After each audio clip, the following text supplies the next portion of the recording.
What are the things that are different about this house? It is sealed in like a submarine door. It sets you up for a 90% reduction in HVAC costs and heating and cooling costs. It can operate off the grid basically with the batteries and solar system. It also can survive climate change better than a standard home.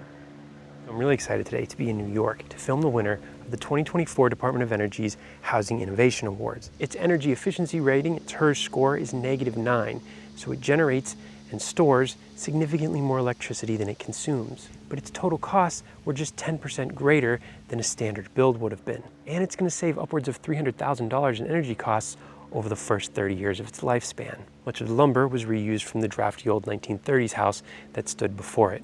This is the future of home building, and we're going to hear all about it from the mechanical engineer who conceptualized it and lives in it with his family. Sustainable materials are a big part of what we did here. So all the wood that you're seeing is certified as sustainably sourced. It was interesting building this during the pandemic. Some flexibility on material selection was really important because some woods were hard to find or more expensive at the time. So we actually switched some woods. So typically like siding is cedar. A lot of siding that's done is cedar. This is actually hemlock.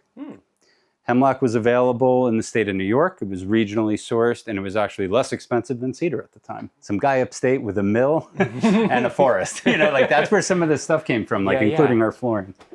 You can see here, so you can see the envelope. Is that the right term? How deep the envelope is. That's right. That's one of the keys of passive Right. house. So the walls have 12 inches thick of insulation cavity in them. Actually, a little bit more than that, but the main insulation cavity is 12 inches thick.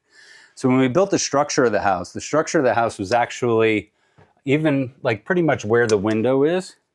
And then what I call the puffy jacket of the house, which is the insulation jacket, is outside of that. And that's all natural materials. It's cellulose. So it's like basically recycled paper that's treated for fire protection and mold protection. We built the modified Larson trusses, those vertical members, with recycled wood from the old home as well. Whatever we could reuse from the old home not only was like a sustainable thing to do, but it was also a cost-effective thing to do. And those things once in a while overlap, which is great. Take advantage of that. More or less, a house is a house, So like, what are the things that are different about this house? The windows and the doors. Though it's like the biggest cost difference. I mean, a big thing, like we just talked about Larson trusses and this insulation system and the air sealing of everything. That takes exceptional skill and creativity from contractors that are experienced in doing that. There is a cost associated with that. But there's also some cost savings. I mean, this house is so efficient that I don't really need a heating system here. Like heat pump system kind of heats this home pretty easily. So here's the front door. One of the reasons we went with Vetta is this has like a nice architectural look. Vetta has these like as a standard product. At the time, American companies did not have a lot of options on what you could order. But this is an extremely efficient door. It seals very well. Yeah, it's like a safe door kind of, I mean, you hear it when you open it and close it. Totally airtight. So yeah, there's only 2 passive house doors in the home by design because they're expensive. You want to limit the number of doors and windows you have to buy.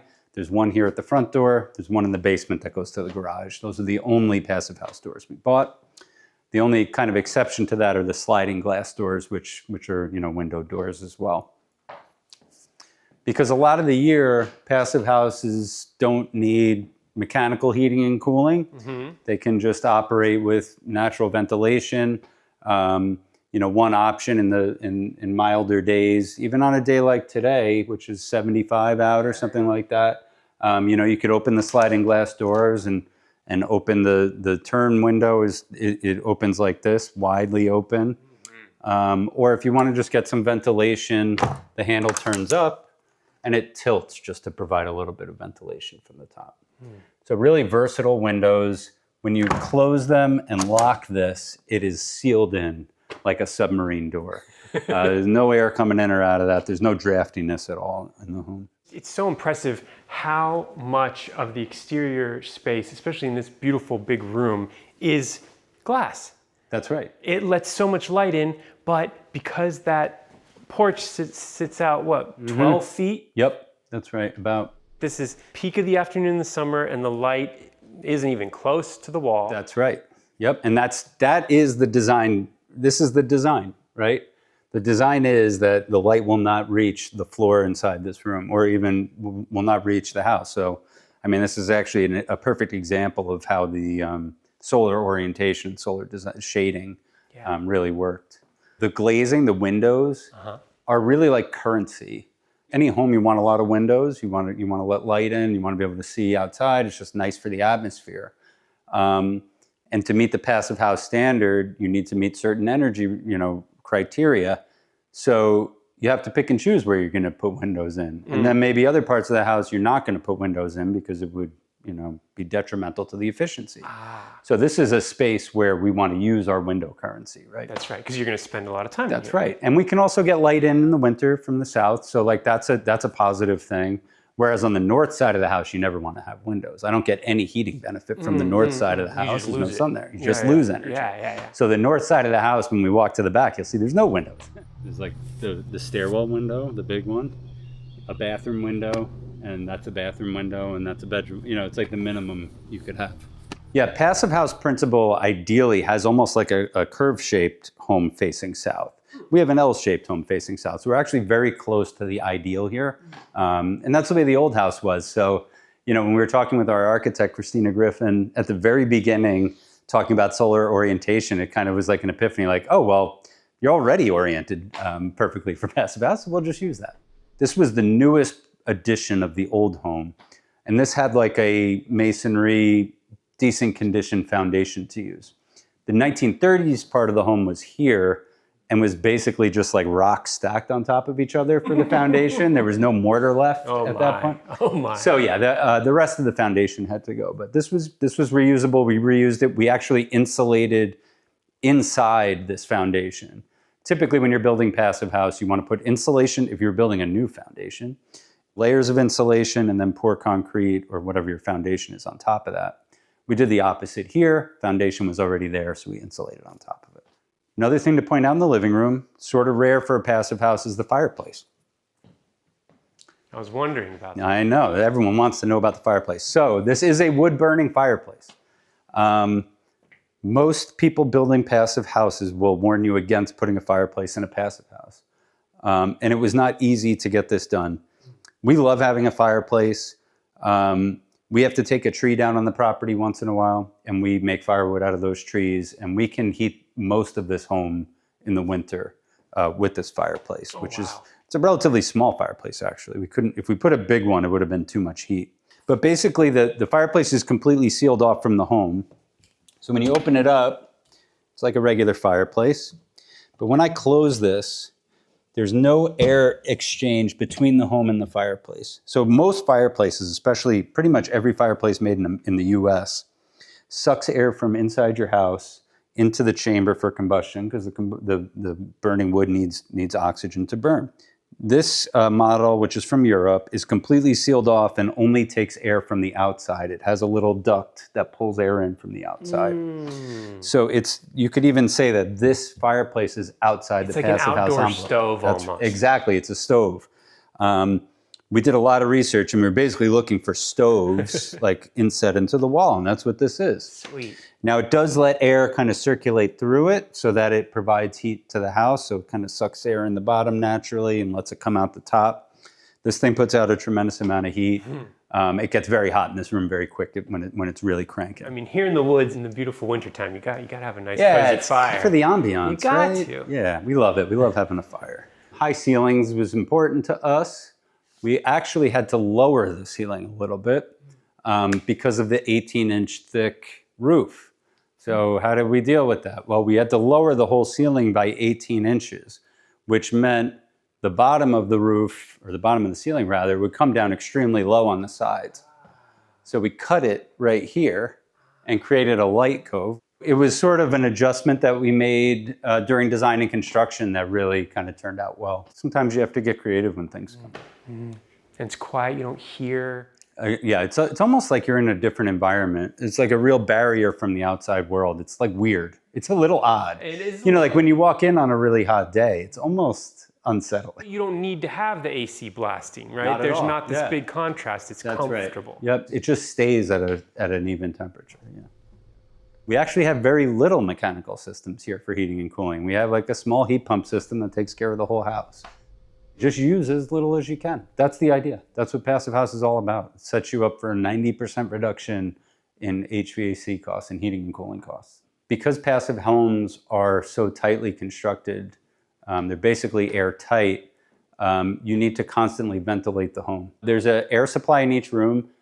There's a unit in the attic, which we'll look at, that takes air from the outside, filters it, and supplies it through these to each room of the house. So each room of the house gets fresh air directly.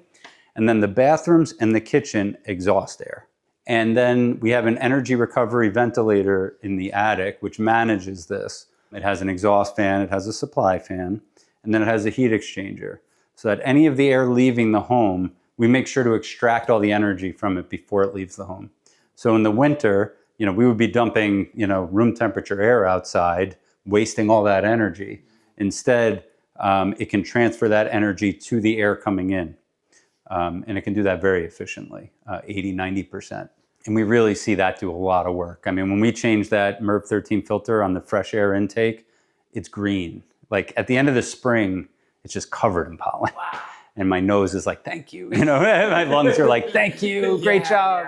Yeah. Resiliency from wildfire smoke. There's a lot of things that, even though it is like a sustainable home, sort of like beneficial to the fight against climate change, it also can survive climate change better than a standard home. So. Induction cooktop, highly recommend, super energy efficient. And fast, right? You turn this thing on high with a pot of water and you hear it bubbling instantly. It's really great. Is this a key to getting certified for the FIAS? It is, in the sense that every appliance is built into the energy model. So when we are getting Passive House certified, the 3D model of the home is input into an energy model in the software called Woofy, and that calculates its energy performance. In that model is everything. I mean, the airflow in each room, the outside air, all of the appliances and their efficiencies and energy consumption.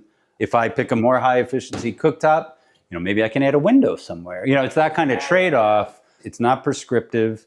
Guidelines and codes that are prescriptive tell you exactly how to do something, which is great. It promotes safety and things are going to be built correctly, right? But what it does is stifle creativity a lot in the design process. Performance-based design, in other words, the Passive House criteria says, save this much energy. This is the standard, make it happen. You can get real creative about how you make it happen. So that's where the real fun design stuff comes in. Of interest, we had a local artist create our railing ironwork here. He did a really cool job. This guy, John, that lives in the area. The contractor did not want us to have a string hanging down to open the attic. And so he put this little loop in, but he needed to find something to hook it. And he couldn't find anything. And he found this, which is actually intended for snake wrangling. Oh. So to pick a snake up off the ground. But it also works to open the attic. I was actually looking at one of those on Amazon for getting disc golf discs out of trees. Perfect. So we're up in the attic. You can see a few cool things up here. You can see the inside of our roof insulation layer. Mm-hmm. This again is an 18-inch cavity of cellulose. You can see the blue taped marks. This is where the cellulose was blown in. You know what I noticed up here? It's not hot. It's not hot. We're in an attic and it's not hot. So this is part of we're inside the Passive House envelope. The attic is inside the envelope, which makes things a lot simpler. Meaning that this is cooled and heated. This is cooled and heated, just like the rest of the house. Everything inside the Passive House envelope really should just be at the same temperature, conditioned all the time. If you think about it, if you look at all these holes in the attic floor, if this was not part of the Passive House envelope, we would be punching holes all over the place through it. So that wouldn't really work. So yeah, that's a big part of strategizing and being practical, really. So when I was talking about the supply and exhaust air to each room, that's what these tubes do. And these tubes are run to those discs in the ceiling, either for exhaust or supply. And they're supplying air or exhausting air all the time. And then in the back, they're all connected to the energy recovery ventilator, which is this. So this box has two fans in it. One is sucking air in from the outside and supplying fresh air to the house, filtered, MERV 13 filter. And then the other fan in here is an exhaust fan, which is sucking air from the bathrooms and the kitchen and dumping it outside. Yeah, we should talk about the team. So Our architect was Christina Griffin Architects out of Hastings. Christine is a passive house expert, passive house certified. She writes green energy codes. She's a genius. I love her. She's an architect that's very much focused on energy efficiency and sustainability. She herself did all the energy modeling for this house. That's the kind of person that it takes to design this. Hopefully into the future, passive house construction can become more accessible because you do need to find someone who really understands it on the architectural side. Even maybe more importantly than the architect is the general contractor or the builder needs to really know how to do it. It's important from creativity of sourcing materials, the means and methods of building cost effectively the envelope, and also the quality control of building the envelope and making sure it's airtight as it's going. Our contractor, Ed Nugent, who tragically passed away, was a real legend in passive house construction, I would say, especially after this project. Was incredibly creative when it came to that. And on the quality control side, he had his guys like watching every nail that was put into this house and sealing it afterwards. It takes like that passion and creativity and like diligence that not everyone has now. So there is like a leap to get there. Even though the cost can be controlled, we've shown that. We've proved that this can be done cost effectively. But not everyone has a Christina and Ed to do it for them. So I think, the most important thing we can do after this is like educate people on how to do it. So this is our Green Raider and lead consultant was Integral Building and Design. I have to give them a shout out too. Tony Lasanti was our lead there. Tony handled our passive house certification filing, our lead platinum tracking and filing, and also our green rating, our HERS index, which was -9. Really impressive performance. Yeah. We wanted to be net zero, learned about passive house, wanted to do passive house as our means to get to net zero. Passive house requires some other certifications, including Indoor Air Plus, that's the air quality side of it.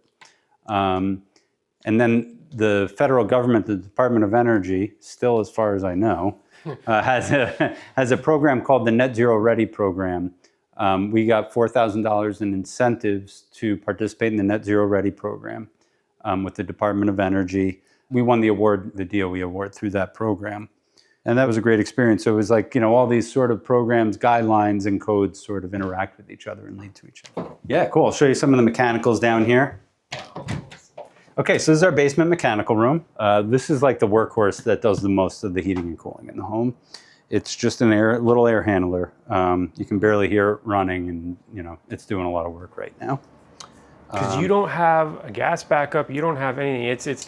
It's so well insulated that in the depths of winter, you're not even batting an eye. Yeah, no, not at all. Yep. This is a very important piece of equipment. This is our heat pump water heater. It's a hybrid type, so it has a heat pump unit on top. It has a traditional electric water heater in the bottom. So the heat pump is the most efficient heating element. The heat pump will run all the time. If it can't keep up, it'll turn on the electric unit. It takes heat out of the air and puts it in the water. When it takes heat out of the air, it's air conditioning the air. So the basement is air conditioned and dehumidified by the water heater. Oh, wow. Super cool. Yeah. There is an air conditioner down here, but it never needs to do anything. When we talked about reusing wood from the former house and diverting from the landfill, most of it you can't see because it's buried in the walls. But we did build this vanity out of the wood from the old house. The project manager under Ed Nugent, Ivy was her name. Ivy was a carpenter by trade and was very passionate about it and built this herself and did an awesome job.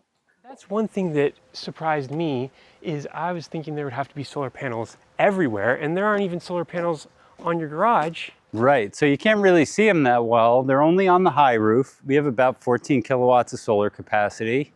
We're probably putting out about 2/3 of that now. I checked earlier today. It's expandable, so that solar system is designed to cover all of the energy consumption of the home itself. We also have an electric car here that charges. So the electric car pushes us over our solar production, but we set up the low roof to receive additional solar panels if at some point in the future we want to add them. But generally, when you're investing in a solar system for a home, you don't want to overinvest in it. You want to actually size it a little bit under what you're going to use so you're not wasting any money. These are the two solar inverters. They are connected each to a battery. These are LG Chem batteries. Those two can back up the home for about a day or two. We've lost power here for multiple days, 3 or 4 days. The batteries have actually run out of power at night, and we've waited until the sun came up and the solar system started charging them the next day, and then we had power again. Sort of unlimited power as long as the sun comes up. You can see it out here, a lot of trees are falling on the power lines. Exactly. We actually have a dead tree here now that hopefully we're not going to be the next person to cause a power outage, but that's everywhere here. Yep. On a day like today in the summer, we always produce more than we consume, and we bank power with the utility that we can use in the winter. The old property had a lot of storm water runoff issues.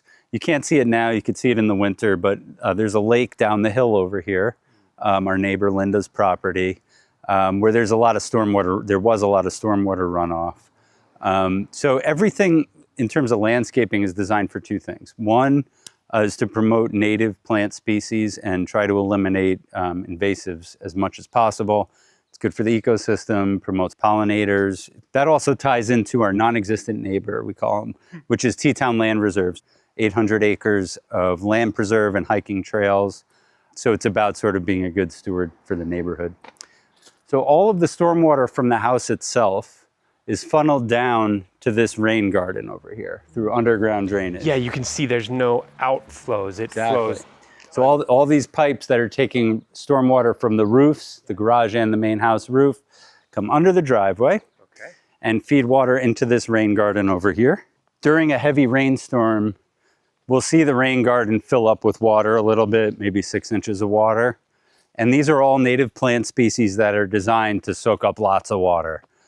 They're pretty low maintenance. That's all you'll get is this won't be a full pond, it'll just be 6 inches. Yeah, about 6 inches of water. This whole area gets pretty wet. And then that'll fill up and that'll also overflow via a underground pipe under these rocks to our bioswale, which is down here. And a bioswale is basically another just like a trench dug in the ground with lots of flowers and plants that soak up lots of water. So you'll just see different flowers blooming throughout the bioswale throughout the year. If you kind of look over here where the tall flowers are, that's a mature meadow area that we've developed, and we're sort of expanding it to the rest of this. It takes a couple years, we've found. It takes maybe 2 years for that to really solidify itself and grow healthily, and you're really getting tall growth with flowers. Starting to get there. Yeah. And it's a nice transition from the preserve. Totally, yeah. I mean, it's such an active environment. It's a little bit late in the day, but if you're standing where we are at noon, 11 o'clock to 1 o'clock, you just hear bees everywhere. But one of the strategies we implemented here was finding ways to make the home more architecturally interesting while keeping the passive house envelope a very simple rectangle. So really, the design of the house in its simplest form is 2 rectangles. The big rectangle on the left and the little rectangle coming off the side. So you'll notice that a lot of the things that are architecturally interesting are built outside of that sealed envelope or energy efficient envelope. So the balcony at the master bedroom above the garage, the front porch is outside the envelope. The garage is completely outside the envelope. Those kinds of things are just meant to create, introduce some curvature to the design. So we're not just looking at a rectangular box. One of the goals was to show you can build a passive house, high efficiency home that does look interesting and make it cost effective. If we were to build curved walls and things that looked more interesting within the passive house envelope, our budget would have been blown pretty quickly doing that. The stone walls along the road, which you could see better from the road, are all built from stone harvest from the site, as is the stone wall in front of the house. Oh, that's fantastic. Okay, so talk a little bit more about that. So you bought the house, it was in 1930s. Yep. Older, was it about the same size or significantly smaller? It was smaller, similar footprint, I guess you could say. The original house from the 1930s was a cottage, you would call it. I think a 1-bedroom home for a family of 5 people or something, that lived there. They all slept in 1 bedroom. Yeah, it was amazing. And they put an addition on in the 60s. So there was a 60s addition with 2 more bedrooms. And then the owner before us did an addition about 25 years ago to put a living room on. So it was sort of a hodgepodge of different construction, incredibly inefficient. the whole house was like Swiss cheese to the outside. And yeah, we were able to divert 75% of that from the landfill. That included a lot of wood, so a lot of lumber from the old home. And I mean, from the 1930s, it was really amazing to pull the exterior wall off the old house and see the wood from the 1930s looks like brand new. Really? Yeah, slightly discolored, but like structurally sound. It's not used for the structure here. It's used for non-structural lumber, so framing doors and things like that. And our goal was to just do the best we could on landfill diversion, and we succeeded. Our contractor was excellent at that. I mean, it wasn't only the lumber, it was also, I mean, every window and door got reused somewhere. Someone used it, appliances got reused, like everything. We had we had like a pile out here of like stuff people could come take from the neighborhood, and people would call me and I'd say, yeah, you need a stove? Great, come on by, you know. So you tracked all that? Yeah, that was all tracked. I mean, some of the stuff was in really good shape. You know, the windows even that were from the 60s, like could still be reused. We reused sliding doors that were 30 years old, you know? I mean, it's like, you know, a lot of stuff goes to the landfill that really doesn't need to.